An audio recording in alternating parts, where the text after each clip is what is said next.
শুক্তো মেথি ফোড়ন দিয়ে দিচ্ছি। মেথির সাথে একটা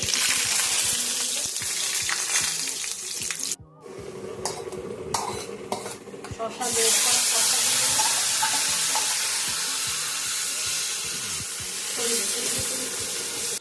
শসা ব্রেক করে শসা দিয়ে নাড়াচাড়া করে আদা সর্ষে আর পোস্ত বেটে রাখা এটা দিয়ে দিই। এটা দিয়ে নাড়াচাড়া করে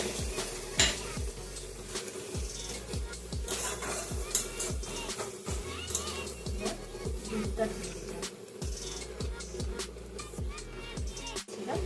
দুধ দিয়ে দেওয়ার পরে ওটা করে দিয়ে দেবো।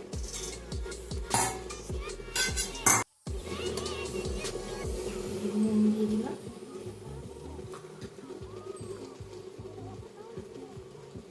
মিষ্টি দিয়ে দিলাম, এই নাড়াচাড়া করে শুকিয়ে গেলে নামিয়ে নিলে তৈরি।